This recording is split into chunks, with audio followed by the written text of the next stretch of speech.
Today I'm going to tell you how a simple scratch on a Tesla is costing thousands of dollars in repairs.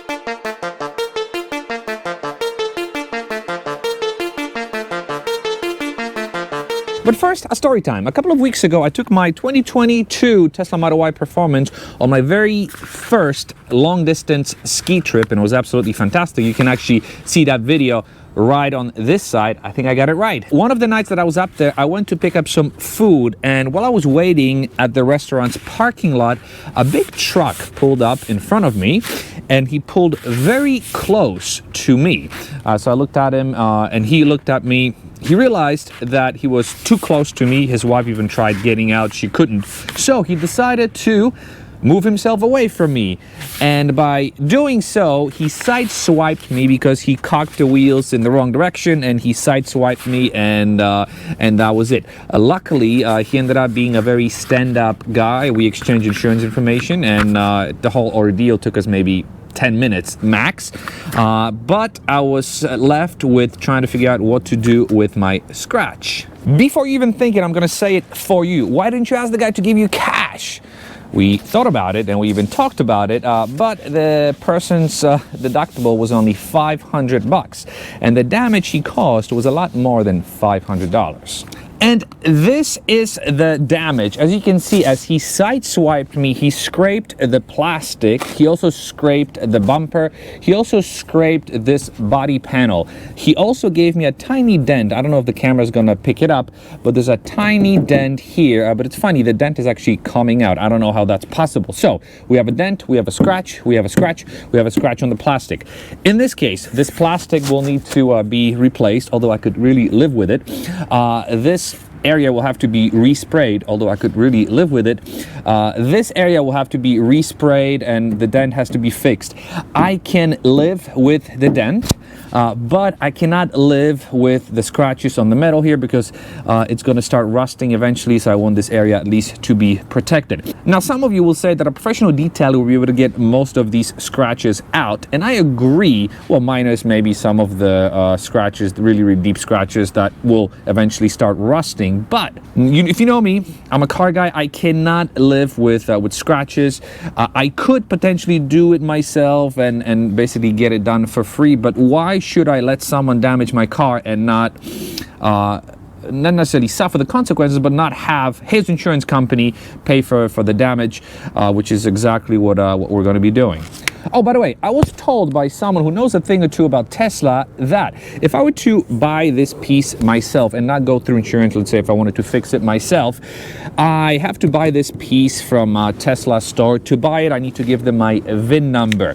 They then know that I purchased this part for whatever reason. If something were to ever happen in this section of the car, let's say the liner were to be damaged or whatever, if something were to happen that warranted warranty, the warranty would be voided in that section of the car because I already did some work here myself without using a Tesla certified shop, which is why when the whole thing happened, I reached out to a Tesla authorized shop to get a quote on getting this thing fixed. I also reached out to the insurance company that is covering the person who did those damages, and they also sent an estimator, and they gave me a quote, but the quotes were absolutely miles apart from each other. So hear me out. By the way, this is going to come later. I'm going to show you why. So I have a trick up my sleeve. But anyways, so the insurance company that is covering the truck that did the damage for me estimated the following. Body labor, $1,000 at $50 an hour. Paint labor, $370 at $50 an hour. Paint supplies, $207 at $28 an hour. Miscellaneous, $17, for a total of, including tax, $1,773. So when I heard back from the certified Tesla repair shop, this is what they said. So parts, $78 versus $58, what the insurance company said. Body labor, $2,000 versus $1,000, what the insurance said. Paint labor, $987 versus $370, what the insurance company said. Paint supplies, $276 versus $207, which is very close. And then $32 for miscellaneous versus $17. So a total to fix all of that by a Tesla certified shop has been quoted at $3,572, so $3,572, which is almost $2,000 more than I got quoted by the insurance company. So when I had the two quotes, I called the insurance company of the person who caused this damage, and I gave him the quote of the other shop. They asked me to share the info, and now they're working the details out. Apparently everything's on the right track because I already have the car scheduled to go in a couple of weeks from now. The insurance company had also arranged a loaner for me, so that's great. Now, one thing that's pending is I am waiting for them to get back to me on my diminished value claim, because even though this is a very minor fix, and obviously I'm going to document everything, I'm going to take photos, I'm going to date stamp them to make sure that whoever buys this car from me, whenever I go to sell it, will know that this was the extent of the damage at that date. But still, the car will lose value because it's going to show as a minor incident on Carfax. And a lot of times, I don't know about you, but when I shop for used cars, I always uncheck the box. So do you want to include cars that have been damaged or, you know, salvage title or whatever, accident reported? I always say no, I want to exclude those cars. So I'll be at a disadvantage when I go to sell this car. So hopefully the insurance company can somehow compensate me for that disadvantage. I also watched another video on YouTube that was posted not too long ago of someone. It was a YouTuber who got into an accident, and he was claiming that he will also claim loss of revenue because the car is his source of revenue for YouTube. So because of the fact that he will not have the car, he will lose revenue.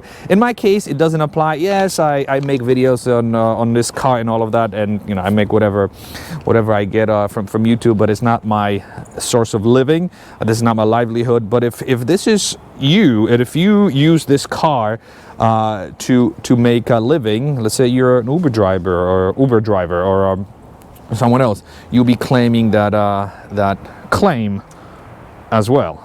So that's it. This little scratch is costing the insurance company, let's say, close to $4,000 when you factor in the rental, and it might be a little more once you factor in the diminished value of the vehicle. So the lesson here is, unless you know someone who can catch you a very, very good deal on a repair, and you don't care about these scratches, you should probably go through the insurance company and not sort of do the deal under the table, because even though it looks like a simple scratch, it could cost you a lot of money in the long run.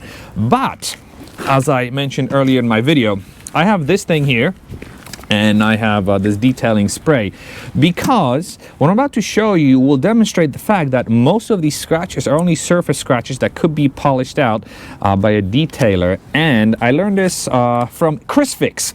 He said that if you have a scratch and you spray it with water, if it disappears, that means it's only a clear coat scratch, because of, you know, how clear coat is laid out and how the sun bounces off of it. Anyways, you can watch Chris Fix's video. I'm not Chris Fix, but if I spray this area, look how quickly most of the scratches disappear. By the way, this scratch over here, this was here before the incident. So I'm gonna have this one fixed for free. Shh, don't tell anybody. But anyways, check this out. Look, it's wet. Okay, and I'm gonna wipe it. Ugh. Yeah, I know the car is dirty. It hasn't been detailed, and by the way, this is gonna be fixed, so I can do this. Don't worry. Look. Okay. So, if you see, look. I hope the camera can pick it up, but technically, the only deep scratches, you have some scratches here. Definitely, this is a deep scratch. This is a deep scratch here. This. But everything else, we could technically live with. I'm not going to, but technically, we could live with it.